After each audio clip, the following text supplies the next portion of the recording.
The hatch slams shut. Inside the Panther, Oberfeldwebel Klaus Brenner feels the familiar weight of 80 millimeters of sloped steel surrounding him.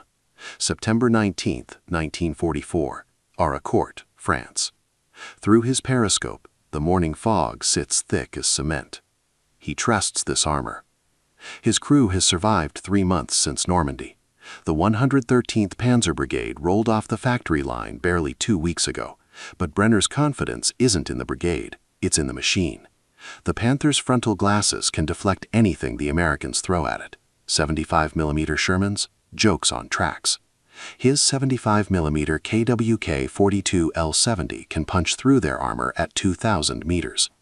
The engine rumbles. 45 tons of German engineering, built on the lessons learned from encountering the Soviet T-34. Brenner has read the doctrine manuals, seen the test results at Kummersdorf. This tank was designed to restore armored supremacy. Movement ahead, his gunner whispers. The fog swirls. Brenner strains to see. No reconnaissance patrol reported American positions here. The 113th lacks integral scouting units, a cost-cutting measure in the rush to get Panthers to the front. Something flickers through the mist. Not a Sherman. Multiple targets. Infantry? Artillery positions? He can't tell. The fog neutralizes his range advantage, his superior optics, his carefully calculated firing tables. Crack. The sound comes from the right flank, not the front. A 76mm round from an M18 Hellcat slams into the Panther's side armor, 50mm thick, penetrable. Orange light floods the interior. Brenner's loader screams. The ammunition rack detonates, and in the fraction of a second before everything ends, Klaus Brenner understands. The armor didn't fail. The system did. And the Americans have built something his doctrine never prepared him to face. Rewind 6 months, spring 1944. The German High Command faces a crisis invisible to tank crews like Brenner, but catastrophic to strategic planners. Field Marshal Gerd von Rundstedt, Commander-in-Chief West, stares at intelligence reports detailing Allied preparations across the English Channel. He commands forces depleted by transfers to the Eastern Front, 45,827 troops and 363 armored fighting vehicles stripped away during the Soviet Dnieper-Carpathian offensive. What remains in France? Understrength divisions, Ostlegionen conscripts from occupied Soviet territories, aging equipment, and severe fuel shortages. German tank production peaked to 380 Panthers in July 1944, but mechanical failures claim 20 to 30% before they ever see combat. General Paul Hauser's post-battle assessment reveals the brutal mathematics. During movement to the battle zone, up to 30% of tanks break down, overheated transmissions, fractured final drives, inexperienced crews making fatal errors in vehicles they've operated for days, not months. The doctrine remains sound, in theory. Panzer divisions still practice Auftragstaktik, mission-type orders granting junior commanders initiative. Combined arms coordination, tanks, mechanized infantry, artillery, air support moving as synchronized instruments of mobile warfare. This system shattered France in 1940, drove deep into Russia in 1941. But in 1944, the variables have changed. Allied air supremacy transforms German daylight movement into suicide.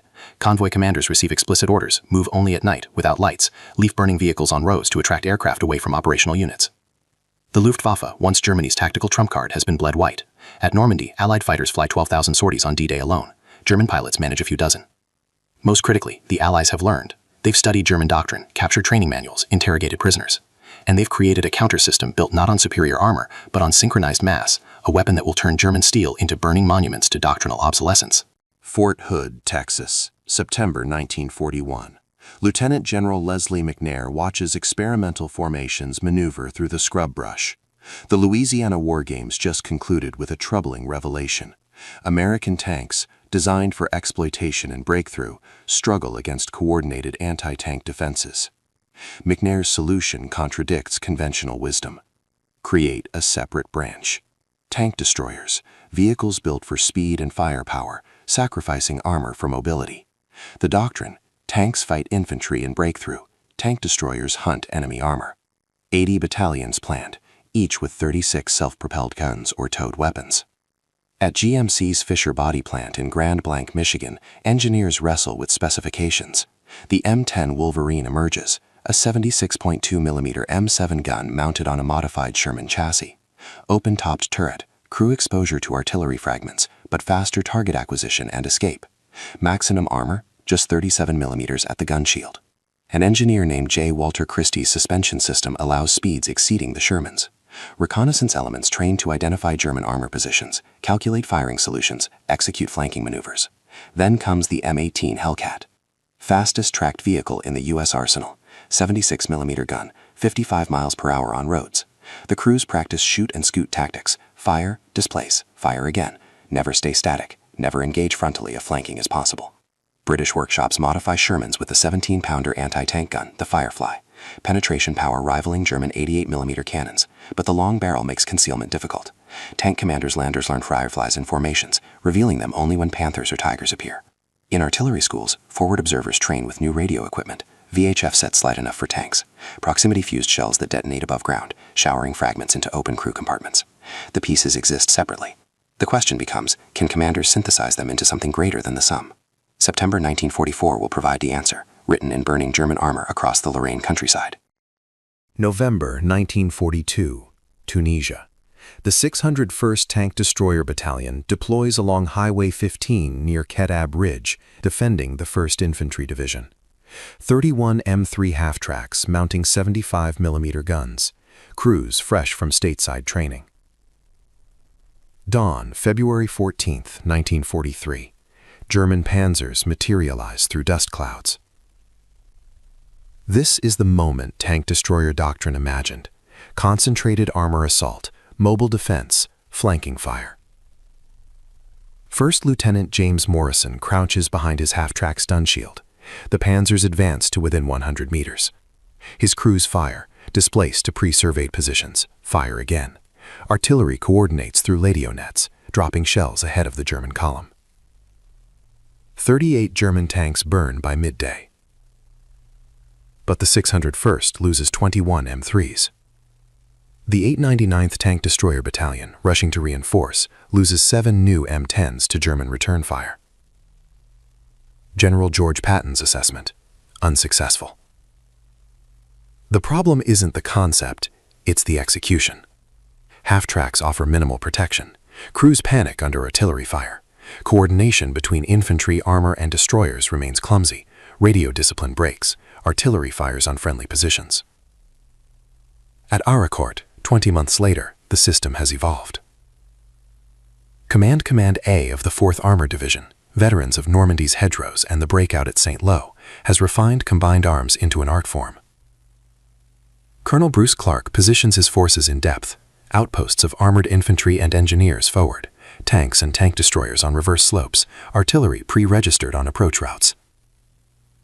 When Lieutenant Edwin Leeper's 4 M18 Hellcats spot German armor emerging from woods on Hill 246, he doesn't charge. He waits, calls for artillery, coordinates with Sherman platoons on his flanks. The German column, 22 panzers, drives blindly into the kill zone. Leeper's Hellcats fire from defilade.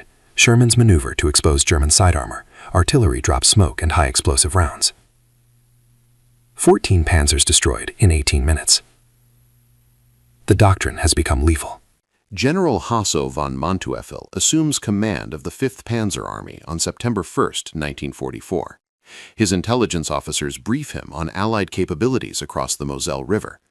The assessment appears manageable: understrength American units, extended supply lines, vulnerable bridgeheads. Manteuffel orders a counteroffensive. Target: recapture Luneville, eliminate 12th Corps' Moselle crossing at Dulaward. Forces available: the 11th Panzer Division, experienced but depleted, and 2 new formations, the 111th and 113th Panzer Brigades, fielding 262 tanks and assault guns total. Each brigade operates 45 Panzer IVs and 45 Panthers fresh from factories. The problem reveals itself immediately. Brigade crews have trained together for 2 weeks. Many cannot read tactical maps. Fuel shortages limit pre-battle rehearsals. No integral reconnaissance units scout enemy positions. What Manteuffel doesn't know, Allied intelligence has cracked German communications. Radio intercepts reveal his attack timing, axis of advance, unit compositions. Colonel Clark receives this intelligence 18 hours before the assault. He repositions Combat Command A into a deliberate defense, extended outpost line creating a salient, with tank destroyers and artillery positioned to enfilade any penetration. More critically, he coordinates with 19th Tactical Air Command, forward ag controllers in bed with tank companies, equipped with VHF radios for direct communication with P-47 Thunderbolt squadrons overhead. The strategic picture becomes clear to Allied commanders. This isn't just a local counterattack. German doctrine demands concentration of force, rapid penetration, exploitation deep into enemy rear areas. But fuel shortages, mechanical breakdowns, and crew inexperience have transformed German armor from a scalpel into a sledgehammer, powerful but predictable. And the Allies have built a system specifically designed to break sledgehammers. Artillery positions multiply, fighter-bomber bases proliferate across France, tank-destroyer battalions deploy in mutually supporting networks. By mid-September, every German panzer movement is observed, reported, and targeted before tracks hit mud. The quantitative advantage has shifted. Now comes the test of whether quantity, properly coordinated, can overwhelm quality, isolated and predictable. September 19th, 1944, 0800 hours. Fog blankets Aracourt like wet wool. Sergeant Bill Hoffman hunches in his Sherman's turret, Company C, 37th Tank Battalion. He can't see 15 feet. Radio crackles. Movement east, multiple targets. The Panthers materialize like ghosts. Hoffman counts 8 hulking shapes sliding through the mist. Their long guns swing, searching. They're advancing blind, no reconnaissance screen, bunched too tight. Clark's plan activates. Artillery opens first. 105mm shells from M7 Priests scream overhead, air bursting above the German formation. Fragments rake open engine decks, slash through crew compartments. One Panther's commander collapses, chest torn open. Hoffman's Sherman lurches forward, angling right. The fog is friend and enemy. It hides him, but also conceals threats. His driver threads between tree lines while Hoffman directs the gunner. Traverse left, target 9 o'clock, 400 yards. A Panther's flank. 50mm of side armor versus 75mm M3 gun. The mathematics work. Wham! The round punches through. Orange flame vomits from hatches. German crewmen tumble out, uniforms burning. Hoffman's loader already rams another shell home.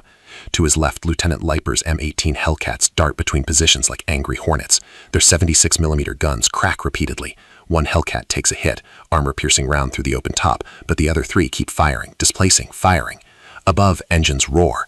P-47 Thunderbolts drop through gaps in fog, 8 50-caliber machine guns per aircraft chattering death. Rockets streak down. One Panther's turret lifts 6 feet from impact force, flips, crashes inverted. The German formation disintegrates. Some Panthers reverse blindly, exposing rear armor. Others spin tracks trying to orient on threats from multiple directions. Coordination vanishes. Radio discipline collapses. Individual crews fight isolated battles. 11 Panthers burning. 23 minutes elapsed. Hoffman's loader vomits over spent casings. The smell, cordite, diesel, cooked flesh, makes breathing torture. But they're alive. The system worked. For the Germans trapped in dying steel, hell arrived synchronized and merciless. The Panther Ostf G represents the apex of German medium tank design in 1944. Sloped frontal armor, 85mm at 55 degrees. Effective thickness against projectiles, approximately 140mm. The 75mm KWK-42L70 cannon fires tungsten core Panzergranate 40 rounds at 930 meters per second, capable of penetrating 120mm of armor at 500 meters.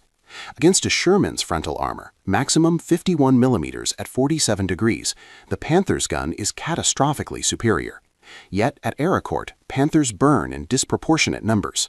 The vulnerability lies in geometry and doctrine. Side armor, 50mm vertical. Rear armor, 40mm. Engine deck, 16mm. A Sherman's M61 armor-piercing round, velocity 619 meters per second, projectile weight 6.8 kilograms, can penetrate 50mm at 300 meters when striking perpendicular. The M18 Hellcat's M62 APC-BC round, fired from its 76mm M1A1 gun, penetrates 93mm at 500 meters. Against Panther side armor, overmatch at practical ranges. German doctrine assumes frontal engagements where armor advantage dominates. Training emphasizes long-range gunnery, hold-down positions, coordinated platoon fire. Allied doctrine inverts this. Artillery creates chaos, aircraft force dispersal. Infantry with bazookas threaten from covered positions. Tank destroyers maneuver to flank. Shermans coordinate in teams. One fixes attention frontally while others exploit gaps. The Sherman's gyrostabilizer allows firing while moving. Crude accuracy, but enough to force Panthers to halt and return fire, losing mobility advantage. Radio coordination proves decisive. Every Sherman has VHF equipment. Every platoon communicates with artillery and air support. German Panthers often lack working radios due to component shortages. Some crews navigate by following the tank ahead. Mechanical reliability compounds German failures. Panthers require 8 hours of maintenance per operational hour. Final drives fail catastrophically under combat stress. Transmission problems strand tanks short of objectives. At Aracourt, of 262 German armored vehicles deployed, 114 suffered damage or breakdown unrelated to enemy fire. The Americans lose 41 Shermans in September, mostly repairable. Superior steel loses to superior system. Unteroffizier Hans Weber writes home 3 days before his death at Aracourt. The Americans have eyes everywhere. We move at night, freeze by day under camouflage nets. Sleep comes in 20-minute intervals. My hands shake constantly. Yesterday, Fritz collapsed. Nerves, the medic said. He's 19. Post-war interrogations reveal the psychological erosion. General Leo Gehr von Schweppenburg, interviewed May 24, 1945. The combination of air and tank was most effective versus German armor. Air attacks were most feared by tank crews. General Paul Hauser provides statistics. 20% lost through air attacks, 50% through anti-tank defense. Tanks and tank destroyers feared most by German tank crews. An 8-year veteran tanker testifies that white phosphorus shells, Willie Pete, terrorized German crews more than standard ammunition. The white smoke made crews believe their tank was burning. Many abandoned operational vehicles in panic. The sensory assault overwhelms doctrine. Inside a Panther, artillery creates unique horror. Crew compartments ring like bells. Each near miss physically batters occupants. Concussions cause hemorrhaging. Psychological breakdown manifests as paralysis, trembling, uncontrollable urination. American crews face their own terror. Sergeant Bill Hoffman, 37th Tank Battalion, describes nightmares recurring decades later. You smell them burning. German boys screaming inside locked hatches. You fire because they'll kill you if you don't, but you hear it forever. The Normandy campaign created a generation of veteran American tankers who learned to function through fear. By Aracourt, they've mastered tactical movement under fire, coordinated responses to threats, rapid target identification. Psychological resilience comes from training, unit cohesion, and, critically, confidence in the system protecting them. German replacement crews lacked a seasoning. The 113th Panzer Brigade's personnel spent 2 weeks together before combat. No shared hardship, no earned trust. When chaos erupts, individual survival instinct overrides unit cohesion. The result? Tactical paralysis. Crews fight as isolated machines rather than coordinated teams, turning technical superiority into strategic liability. Terror becomes a weapon as lethal as tungsten core ammunition. German intelligence captures an intact M18 Hellcat near Luneville, September 20, 1944. The technical assessment reveals uncomfortable truths. Maximum armor, 25 millimeters. Any German tank gun can penetrate it at practical ranges. Yet this fragile vehicle has destroyed dozens of Panthers through speed and maneuver. Field Marshal von Rundstedt's staff issues revised tactical guidance. Avoid predictable routes, employ smoke more aggressively, maintain dispersed formations to minimize artillery impact. Panthers receive orders to advance with infantry screens protecting flanks. Implementation proves impossible. Fuel shortages prevent tactical flexibility. Infantry units lack transport to keep pace with armor. Smoke generators require resources unavailable. Radio communication gaps prevent coordinated responses. One adaptation succeeds, the Jagd Panther tank destroyer, mounting the 88mm PaK 43/3 L71 gun. It combines Panther chassis with casemate-mounted gun, offering superior frontal armor, 80mm at 55 degrees, and a weapon capable of engaging targets beyond 2,000 meters. But only 413 Jagd Panthers reach completion before war's end. At Aracourt, none are available. German crews improvise desperately. Some weld spare track sections onto Panther turrets, creating crude additional protection. Others paint camouflage schemes attempting to break vehicle silhouettes. Experienced commanders like Oberlieutenant Wilhelm Biltz develop defensive tactics, pre-position in ambush, allow Americans to advance into kill zones, execute fighting withdrawals to prepared positions. These adaptations work, sometimes. At the Battle of the Bulge, December 1944, German forces achieve initial surprise by attacking during weather grounding Allied aircraft. Tiger IIs of the 501st Heavy SS Tank Battalion temporarily restore armor dominance. Then, skies clear. Allied fighter bombers devastate German columns. By January 15, 1945, the Western Front possesses just 190 operational German tanks versus approximately 2,000 Allied vehicles. The fundamental problem remains unsolvable with available resources. German doctrine requires mobility, concentration, and air superiority, none of which exist by late 1944. Captured American training manuals confirm German fears. Allied forces have systematized combined arms coordination into doctrine, teaching it at battalion level and below. The student has surpassed the teacher. September 29, 1944. The final German attack at Ericourt collapses in catastrophic failure. Of 262 tanks and assault guns deployed by the 5th Panzer Army during the 11-day battle, only 62 remain operational. 86 destroyed in combat, 114 damaged or broken down. German casualties, approximately 2,300 killed or wounded, 265 captured. Combat Command A losses, 41 M4 Shermans, 7 M5A1 light tanks, 7 tank destroyers. Casualties, 225 killed, 648 wounded. The kill ratio speaks volumes about doctrine versus steel. This pattern repeats across Western Europe. At the Battle of the Bulge, German forces commit over 1,400 tanks and armored fighting vehicles. By January 15, 1945, just under half the Panzer IVs are lost, along with 40% of Panthers, perhaps 320 tanks total. The Bulge effectively destroys German armored capability in the West. Why? Because the Allies created something unprecedented, a military system where artillery, air power, tank destroyers, infantry anti-tank teams, and medium tanks functioned as synchronized instruments. German armor, isolated by fuel shortages and mechanical failures, faced coordinated destruction from multiple threat vectors simultaneously.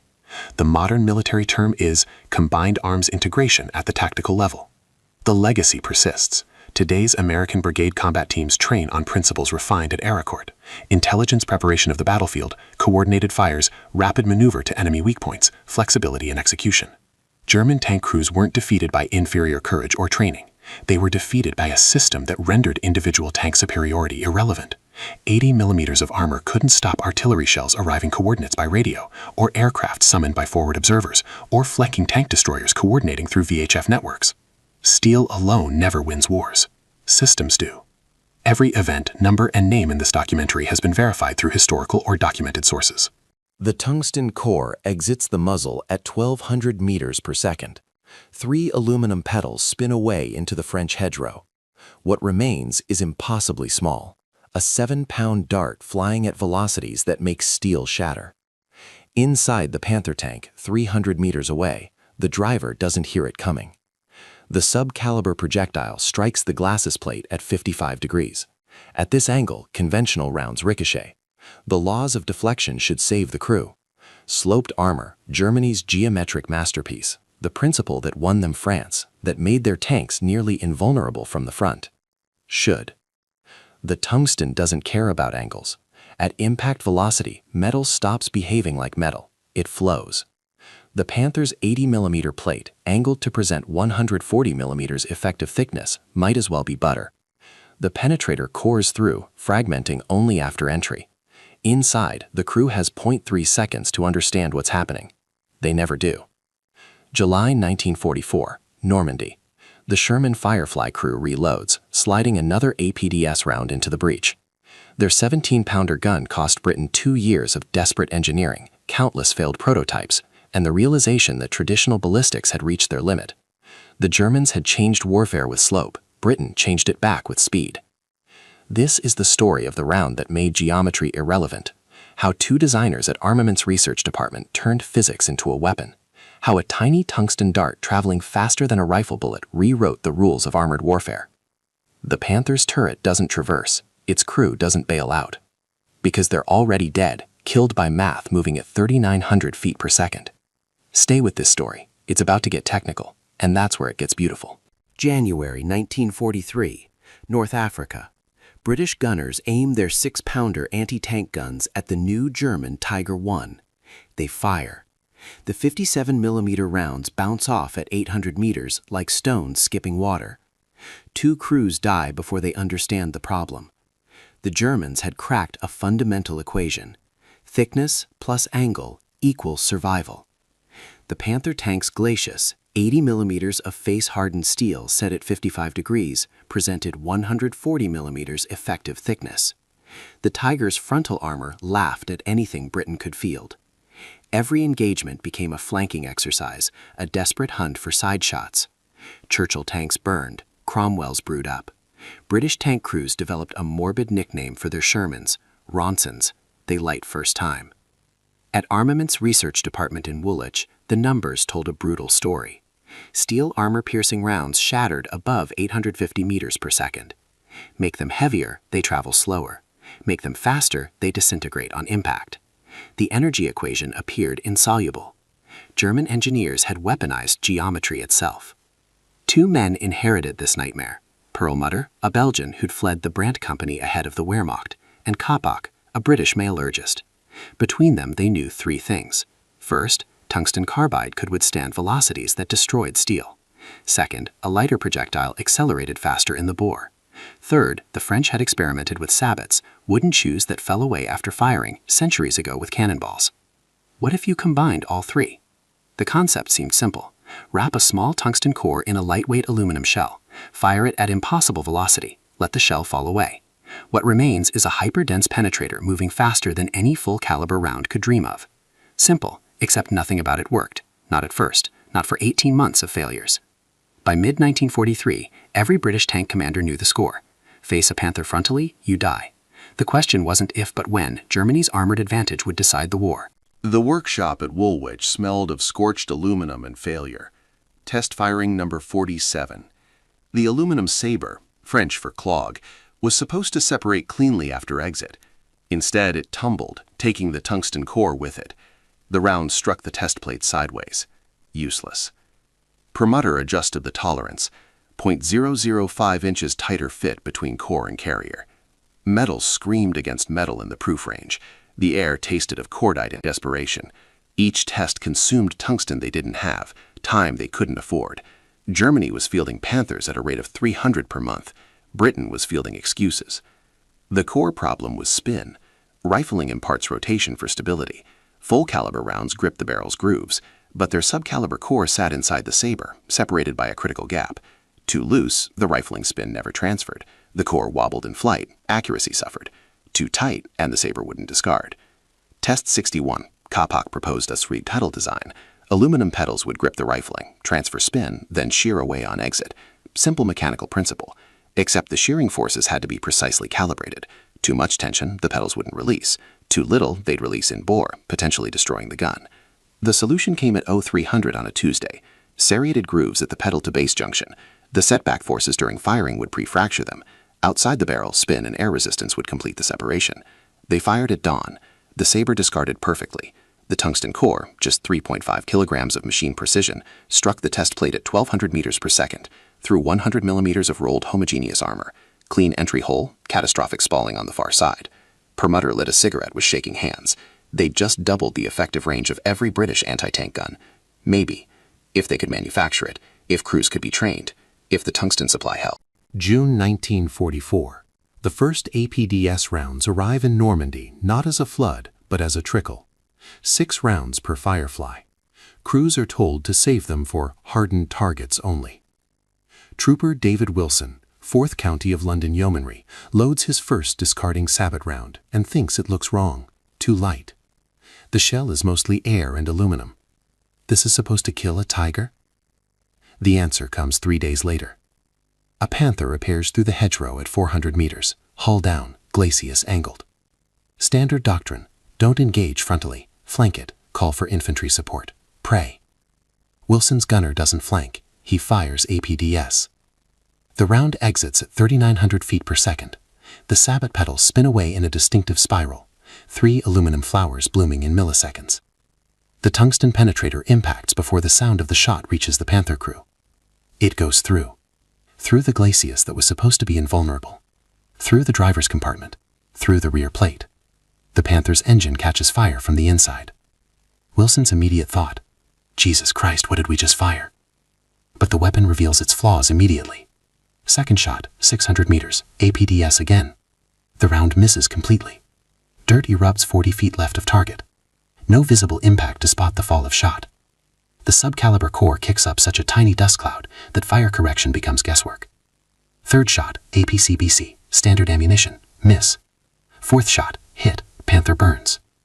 The after-action report notes, APDS effective at penetration. Accuracy questionable beyond 500 yards. Crews report difficulty observing strike. What nobody writes down, we just changed tank warfare, and nobody's noticed yet. The round that makes angles irrelevant exists. It just needs refinement. And combat data, which means more dead Panthers. More dead Germans who thought sloped armor was their salvation. By August 1944, intelligence officers are seeing patterns. German tank tactics shift. Panthers no longer advance hull down with impunity.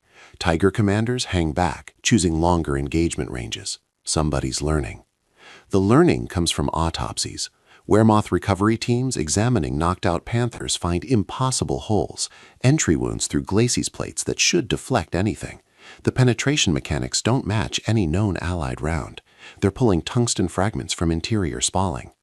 At Falaise, the equation changes permanently. British anti-tank regiments now deploy 17-pounders in overwatching positions, specifically hunting heavies. The APDS allocation increases to 12 rounds per gun. Not abundance, but enough. Firefly Shermans become priority targets for German gunners who've learned the hard way that specific Sherman variant can kill you from the front. Production capacity becomes the bottleneck. Tungsten supply, never generous, determines how many rounds Britain can field. Each APDS projectile requires 3.5 kilograms of centered tungsten carbide, material better suited for machine tools and armor-piercing bombs. The Ministry of Supply makes calculations. How many dead Panthers equals how many delayed bomber operations? The answer reshapes doctrine. Infantry anti-tank platoons receive priority. One 17-pounder with APDS can hold a crossroads against a Panzer battalion. That's not hyperbole. That's verified at Arnhem, where single guns knock out multiple Tigers before being overrun. German procurement officers note a problem. Their advantage in armored warfare, built on superior metallurgy and slope design, is evaporating, not through superior Allied tanks, through superior Allied ammunition. At Krupp, engineers are tasked with creating effective APDS. They fail. Germany lacks tungsten. Without tungsten, you can't create the dense penetrator. Without the penetrator, you can't match British penetration. By October, the strategic balance is inverted. German tanks survive through evasion, not protection. Sloped armor, the principle that saved them at Kursk, now barely matters. Physics doesn't care about angles when velocity reaches hydrodynamic thresholds. December 1944, Ardennes. The Firefly's engine idles at 70 meters from the crossroads. Inside, the crew waits. Cold so bitter their breath freezes on the gun sight. Movement. Track noise. The distinctive diesel growl of a Panther. Contact front, the commander whispers into the intercom. Panther, 200 meters. The gunner's hands are numb. He can barely feel the traverse. The Panther emerges through snow, glacis angled perfectly, presenting maximum effective thickness. Textbook positioning. 2 years ago, this would be suicide to engage frontally. APDS loaded. The round weighs almost nothing compared to standard ammunition. In the breech, it looks like a toy. The tungsten core is invisible inside its aluminum carrier. Trust the engineers. Trust the math. The Panther's turret begins to traverse. They've been spotted. Fire. The world becomes noise and recoil. The gun slams backward against its mounting. Through the viewport, 3 aluminum petals spiral away like dying birds. The sabot separation creates a distinctive visual, something crews learn to recognize, to trust. Impact. The tungsten core strikes the Panther's glacis at the weld line. At 1200 meters per second, material science becomes fluid dynamics. The penetrator doesn't care about slope angle, doesn't care about face hardening, doesn't care that the plate is rated for 140 millimeters effective thickness. It punches through like the armor isn't there. Inside the Panther, the driver's last thought is confused. They weren't even hit frontally in a vulnerable spot. This shouldn't be possible. The tungsten core fragments after penetration. Secondary fragmentation tears through the fighting compartment. The Panther coasts to a stop, turret frozen mid-traverse. The Firefly's loader is already loading APCBC. APDS are too precious to waste on a confirmed kill. Target destroyed. Scanning for... Second contact. Tiger. 400 meters. The loader's hands shake. APDS or standard. How many rounds do they have left? The math becomes survival. And the Tiger is already firing. The physics behind APDS defeating sloped armor requires understanding material behavior at extreme velocities. Traditional armor piercing relies on a projectile maintaining structural integrity while transferring kinetic energy. APDS operates in a different regime entirely. At 1200 meters per second impact velocity, metals transition to hydrodynamic behavior. The tungsten carbide penetrator density 15.6 grams per cubic centimeter, encounters armor steel at 7.85 grams per centimeter cubed. The density ratio becomes critical. The penetrator essentially flows through the target, like high-velocity fluid through lesser-density fluid. Slope angle, which normally forces deflection, becomes nearly irrelevant above threshold velocities. Here's why. The penetrator's kinetic energy per unit area, sectional density times velocity squared, exceeds the target material's yield strength by orders of magnitude. The armor doesn't deflect the round. It fails locally, exactly at impact point. The tungsten core measures approximately 40 millimeters diameter, 200 millimeters length to diameter ratio of 5:1. This geometry concentrates pressure over minimal area while maintaining sufficient mass for deep penetration. The full 17-pounder round weighs 17 pounds. The APDS subprojectile, just 7.7 pounds, but it carries 60% more kinetic energy on target due to velocity advantage. Muzzle velocity, 3,950 feet per second versus 2,900 feet per second for conventional APCBC rounds. Energy equation, 1/2 mass times velocity squared. Despite lower mass, the velocity advantage delivers 20% more kinetic energy concentrated into half the impact area. The aluminum sabot, 3 or 4 kettles depending on variant, weighs mere ounces. Its purpose, provide full bore diameter for efficient propellant gas expansion while adding negligible mass. The pedals must transfer rifling spin to the core despite a small clearance gap. Too tight, they won't discard. Too loose, accuracy suffers. Some sources report penetration of 256 millimeters at 500 meters against vertical armor. Others cite 187 millimeters at 30-degree obliquity. The discrepancy reflects testing criteria differences. British versus German standards, different brittle hardness ratings, different success definitions. What's undisputed, the round could defeat any German tank's frontal armor at combat ranges, sloped or not. Sergeant James Crawford, 2nd Northamptonshire Yeomanry, writes home in September 1944. The new ammunition makes the gun sound different, sharper, like the air itself is tearing. The Jerry tanks burn the same, but our lads are less afraid now. That's the difference. We're not terrified of Panthers anymore. The psychological shift cuts both directions. British crews develop confidence bordering on overconfidence. APDS creates a dangerous assumption. Frontal engagement is survivable. It isn't. The round penetrates armor, but German guns still penetrate Sherman armor just as easily. The Firefly's advantage is offensive, not defensive. Crews learned brutal lessons. Trooper Michael Holmes describes his first APDS miss. You can't see where it lands. The dirt puff is tiny. We fired 3 rounds at a Tiger before we realized we were missing left. By then, he'd seen our muzzle flashes. We lost the driver and bow gunner before we could reverse out. The cognitive burden is real. APDS for harded targets, APCBCC for reliable hits, HE for soft targets. Split-second decisions while being shot at. Load the wrong round, you die. Load APDS, miss due to accuracy issues, you die. Second guess yourself, you die. German tank crews develop their own terror. Letters recovered from knocked-out Panthers reveal obsessive focus on the Shermans with the long gun. One tanker writes, "They can kill us from the front now. Nowhere is safe. The angled armor that saved us at Kursk means nothing against the tungsten rounds."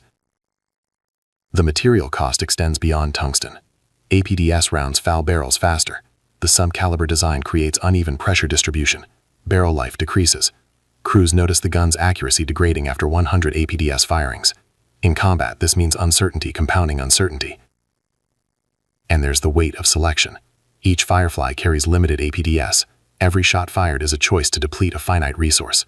The loader's hands shake not from fear but from decision fatigue. Fire now and maybe miss, or wait for perfect shot geometry and maybe get killed first. The tungsten doesn't judge, but the war does. German intelligence designates APDS as Hartkernmunition mit Treibspiegel, hardcore ammunition with sabot. Wehrmacht technical teams disassemble captured British ammunition. They understand the principle immediately. Implementing it proves impossible. Germany's tungsten supply, never abundant, was exhausted by competing priorities: machine tools, U-boat armor penetrators, aircraft parts. Creating APDS required sintered tungsten carbide at 3.5 kilograms per round. The numbers didn't work. Panthers continued production at 300 per month. Creating sufficient tungsten stocks for defensive ammunition would require shutting down other programs. Instead, German engineers pursued alternative solutions. Some advocated increasing armor thickness, the Königstiger's 150mm frontal plate. Others pushed reactive concepts, spaced armor, Scherzen side plates, anything to disrupt the penetrator's physics. None fully negated APDS, but they increased survival chances. Tactical adaptations proved more effective. Panther commanders learned to avoid frontal engagements with Fireflies specifically. Recognition training emphasized the Firefly's distinct profile, longer barrel, different muzzle brake, often positioned at the rear of Sherman platoons. Soviet intelligence officers examined APDS captured at Partzen. They recognized its potential but faced identical tungsten constraints. Russian APDS development lagged until post-war, when captured German and British technical documents accelerated their programs.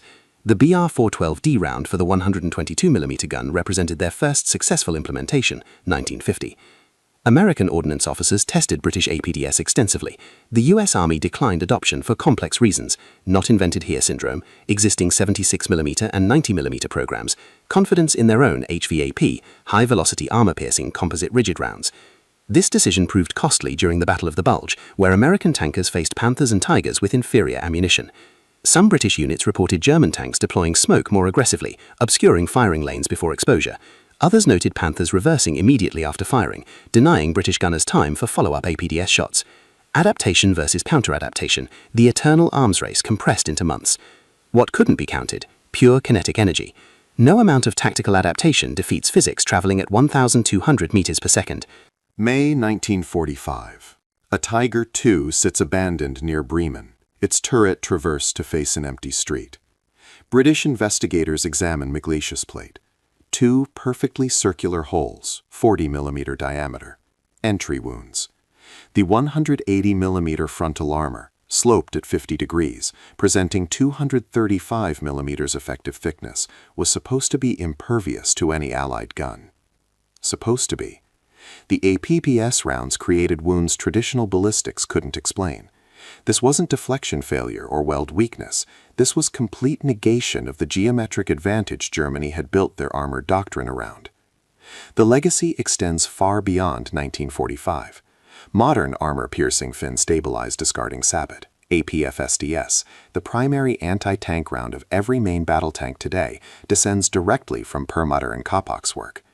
The principle remains identical: small, dense penetrator wrapped in discarding carrier, fired at extreme velocity. Modern penetrators use depleted uranium or advanced tungsten alloys, achieve 1,700 meters per second, penetrate 700 millimeters of armor equivalent. But the physics? Unchanged since 1944. The M1 Abrams, Leopard 2, Challenger 2, every modern tank fires APDS's evolutionary descendant. The sabot concept that seemed radical in wartime Britain became fundamental to armored warfare.